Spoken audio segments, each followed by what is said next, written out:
now we're in the gallery of no art. We're celebrating our 25th year anniversary. So what you're seeing on the walls is every review and every show we had since 1982. Wow. That's pretty cool. Yeah. And yeah, it's, you know, for a gallery to be around that long, it's rare. A lot of these galleries that we've just been to, and Nathan, Zoe Lieberman, a lot of those galleries, they've been around that long. But galleries come and go like restaurants. Sure. You know, they're up for 6 months, a year, 2 years, and disappear. So it's really quite an achievement to do that. And we represent contemporary painting, sculpture, and ceramics, as well as fiber artists as well. And when you get tired of reading, you guys can read some art. Kind of get a sense of what type of things we show.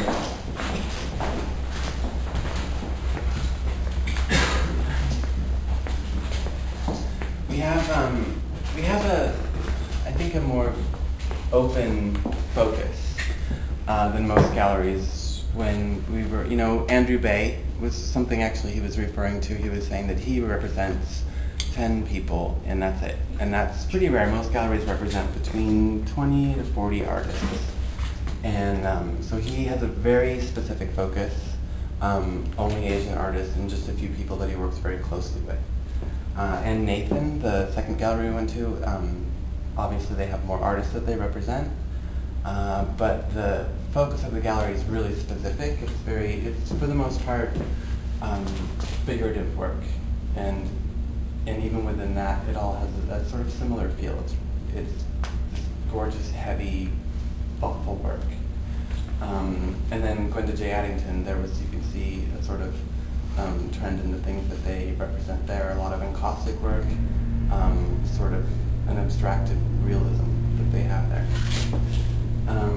Here, it's a little more open as to what kind of thing we show. If you look at the piece behind you by Keiko Hara, she's one of my favorite artists, an Asian artist in her 60s. And then around the corner, a Chicago artist, Don Pollock. You know, a very different feel. It's sort of more of a photorealism.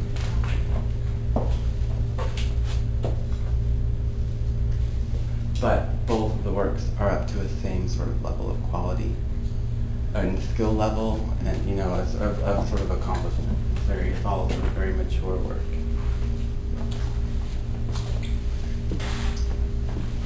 This is Janice Lizzie Johnson. She's another local painter, and it's just oil on canvas, and what she's doing is applying hundreds of layers of paint to the surface, and she just keeps building it up. They're very thin, almost transparent layers of oil paint on canvas, and she's including some metallic paint in there as well. It gives it that sheen. And she does that because she views them as landscapes and wants them to change as the light changes during the day.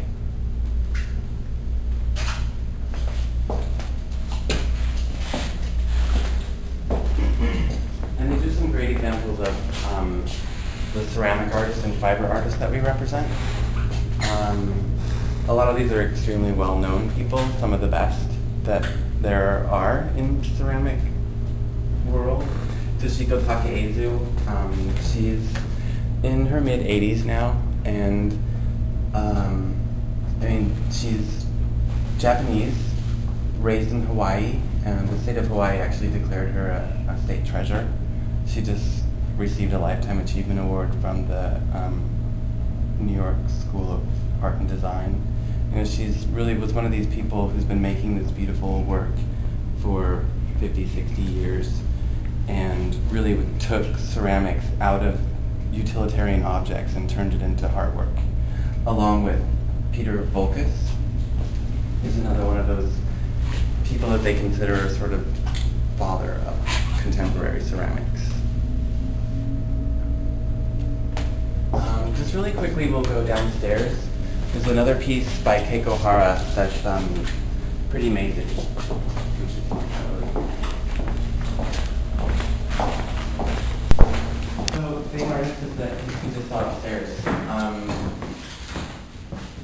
I've always felt that Monet was a huge influence on her, and that's what she's emulating, obviously, an homage to Monet's water lily painting. It's very much her work, but you can definitely see it. And it was, she intentionally made it to emulate that, just because it's always been such a huge influence on her.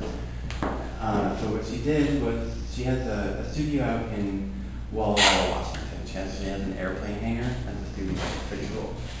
Make some big paintings because of that.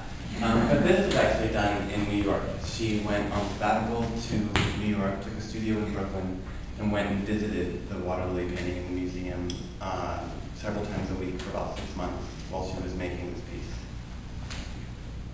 And also it generated a series of books on paper and other paintings, but this was the main work based on that.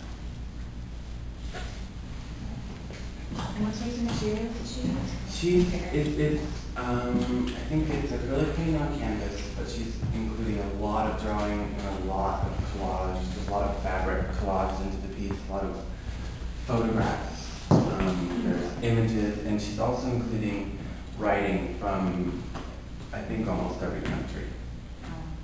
She just is really pushing that sort of idea of the universality, a universal language.